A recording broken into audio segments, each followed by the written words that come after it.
Hi friends, அனைவருக்கும் வணக்கம். இது உங்கள் G7 டிவி. நான் உங்கள் ஜார்ஜ்.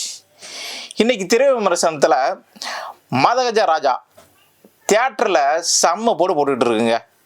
சும்மா அரங்கமே சிரிப்பு ஒலி தான்.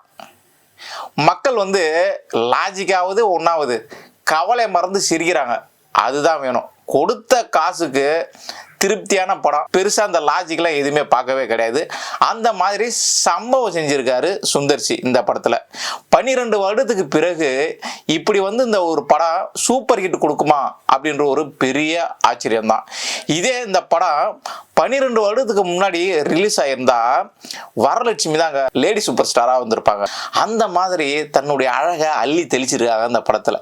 இந்த படம் லாஜிக்கெல்லாம் நீங்கள் பார்க்காதீங்க. லாஜிக்கை பார்த்தீங்கன்னா சத்தியமாக அந்த படத்தை நீங்கள் பார்க்க முடியாது. சமீபத்தில் வர படங்களை நம்ம பார்க்க போகிறோம்னா காமெடின்ற பேரில் கொலையாக கொள்ளுவாங்க. ஏதோ ஒருத்தர் 2 பேர் மட்டும் சிரிப்பாங்க. அவனை பார்த்து நம்ம சிரிப்பான். என்னடா இது ஒரு காமெடி, இதுக்கு இவன் சிரிக்கிறானே அப்படின்னு சொல்லுவான். ஆனால் இந்த படத்துக்கு அப்படி இல்லை. ஒட்டுமொத்த திரையரங்குமே சிரிக்குது. அந்த மாதிரி சம்பவத்தை செஞ்சிருக்கிறது யாருன்னா சந்தானம் அவர்கள் செஞ்சிருக்காரு. அவர் ஹீரோவா ஆன பிறகு ஏதோ ஒரு படம் 2 படம்னு நடிக்கிறாரு, அவ்வளோதான். காமெடிக்கு பஞ்சம் ஏற்பட்டதுன்னு உண்மையாக கண்டிப்பாக சொல்லணுங்க. ஏன்னா அந்த அளவுக்கு இப்போ யாரும் நம்மளை சிரிக்க வைக்கல.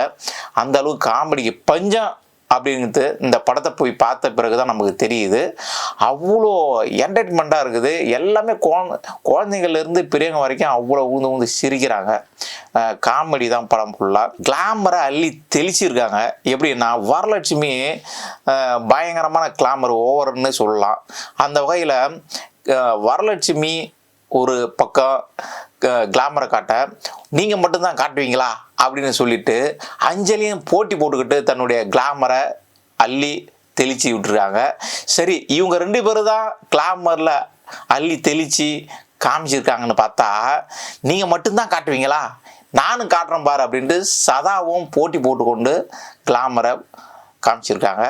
இது மொத்தத்தில் ஃபேமிலி ஆடியன்ஸு அந்த கிளாமரெலாம் ஒதுக்கிட்டு ரசிகத்தை நம்மளால் பார்க்க முடியுது.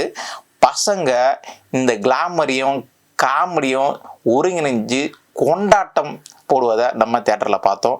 அந்த அளவுக்கு வாய்விட்டு சிரித்து மகிழ்ந்தாங்க இந்த திரைப்படத்தை பார்த்துட்டு. லாஜிக்காவது மண்ணாங்கட்டியாவது ஒன்றும் தேவையில்லை, போங்க நம்ம கொடுத்த காசுக்கு என்ஜாய் பண்ணுறோமா அப்படின்னு தான் மக்கள் இந்த படத்தை பார்த்துக்கிட்டு இருக்காங்க. சமீபத்தில் ஒரு சில படங்கள் நல்ல ஒரு கருத்துக்களை சொன்னாலும் கூட காமெடி செய்கிறன்ட்டு கொலையாக கொண்டு இருப்பாங்க நம்ம எங்களை. 12 வருடங்களுக்கு முன்பாக இப்போது சூப்பர் ஹிட்டு அடிக்குதுன்னா அவர் சுந்தர்சி சொல்லியிருப்பார், இந்த படத்தை இப்போ ரிலீஸ் பண்ணாலும் அது ஓடுங்க, சூப்பர் ஹிட் அடிக்கும்னு சொல்லியிருந்தார். கண்டிப்பாக சொல்லி அடிச்சிருக்காரு கில்லி மாதிரி.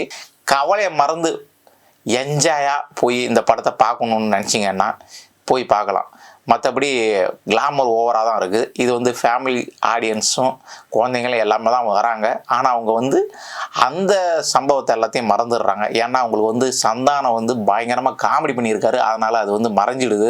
லாஸ்ட்டாக மனோபாலாவுடைய ஒரு 10 மினிட்ஸ் காமெடி சம்பவம் பண்ணியிருக்கு. அதில் ஒரு டெட் பாடியாக பயங்கரமாக சம்பவம் பண்ணியிருக்காரு. அது குலுங்க நான் ஸ்டாப்பாக சிரிக்கக்கூடிய ஒரு காமெடியாக தான் இருக்குது.